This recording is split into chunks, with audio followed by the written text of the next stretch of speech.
గుడివాడ అమర్నాథ్ ఉన్నారు మంత్రి మాట్లాడదాం సార్. ఎలా చూస్తారు? నిన్న చంద్రబాబు కామెంట్ చేశారు, చెల్లని రూపాయి వేరే నియోజకవర్గం ఎలా చెల్లుతుందని మంత్రుల చేంజెస్ గురించి, నియోజకవర్గ చేంజెస్ గురించి ఆయన కామెంట్ చేశారు. మరి చంద్రగిరి నుంచి ఆయన కుప్పం వెళ్ళిపోయాడు, ఆ చెల్లని రూపాయనా? ఆయనే ఉదాహరణ కదా. చెప్పమనండి, చంద్రగిరిలో చెల్లని రూపాయి అని చెప్పి కుప్పం వెళ్ళిపోయాడా, దేనికి వెళ్ళిపోయాడు చెప్పమనండి. ఇవన్నీ ఇప్పుడు ఒక పార్టీ అయిన తర్వాత 150 మంది ఎమ్మెల్యేలు ఉన్నాం.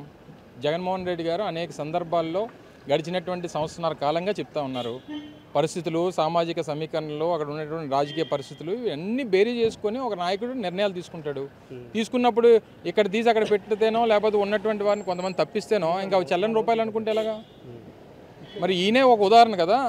దానికి సమాధానం చెప్పిన తర్వాత ఆయన ఏ ప్రశ్న వేసి నేను సమాధానం చెప్తా. ఆయన చంద్రగిరి నుంచి కుప్పం ఎందుకు వెళ్ళిపోయాడు, చెల్లని రూపాయి అని చెప్పి వెళ్ళిపోయాడు, ఆయన సొంత ఊరు నుంచి చెప్పమనండి సమాధానం. ఆయన మార్చాల్సిన అభ్యర్థులు కాదు, జగన్నే మార్చాలనే కామెంట్ కూడా. సరే, ఇంకేదన్నా ఆయన ఏదన్నా మాట్లాడతారులేండి, కానీ ఆయన మాట్లాడేటువంటి దానికి సైంటిటీ లేదు. ఆయన ఏం చెప్పినా సరే ప్రజలు నమ్మేటువంటి పరిస్థితి లేదు. మొన్నటి వరకు ఈ పథకాలన్నీ వేస్ట్ అన్నాడు, ఇప్పుడు అంతకంటే ఎక్కువగా ఇస్తానంటున్నాడు. ఏం రీజన్ చెప్పమనండి. మొన్నటి వరకు సింగపూర్ అన్నాడు ఆయన అధికారంలో ఉన్నంతకాలం.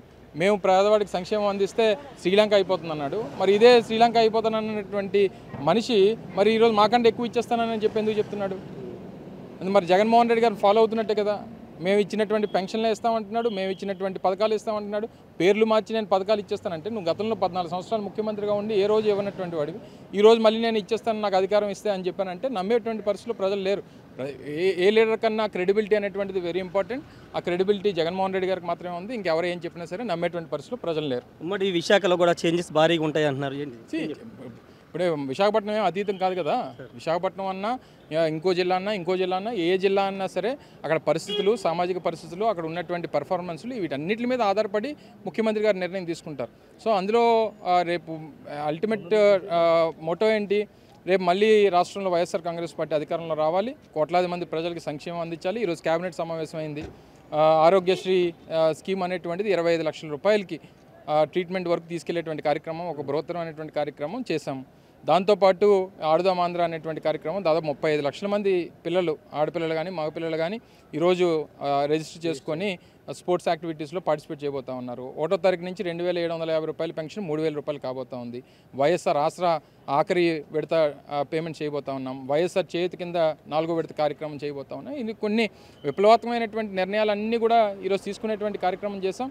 ఇవన్నీ కూడా ప్రజలు డెఫినెట్గా మళ్ళీ అధికారం ఇవ్వడానికి దోహదపడతాయని చెప్పి నమ్ముతాం. ఫైనల్ క్వశ్చన్, గుడివాడ అమర్నాథ్ సిద్ధంగా ఉన్నారు ఒకవేళ నియోజకవర్గం మార్పు చేసినా ఎంపీగా పోటీ చేయాలి? నియోజకవర్గం మార్పు కాదు, ఎంపీగా మార్పు కాదు. నాకు సీట్ ఇవ్వకపోయినా నేను జెండా పట్టుకొని తిరుగుతా.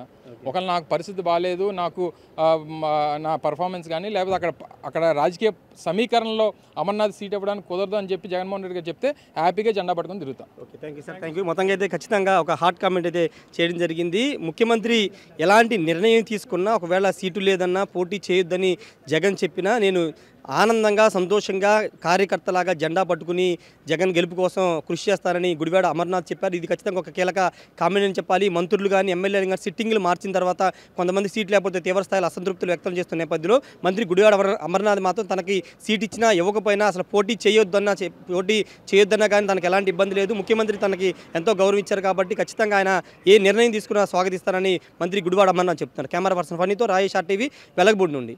మరిన్ని వీడియోస్ కోసం ఛానల్ ని సబ్స్క్రైబ్ చేయండి. లేటెస్ట్ అప్డేట్స్ కోసం వాట్సాప్ ఛానల్ ని ఫాలో చేయండి. అండ్ లింక్ డిస్క్రిప్షన్ లో ఉంది.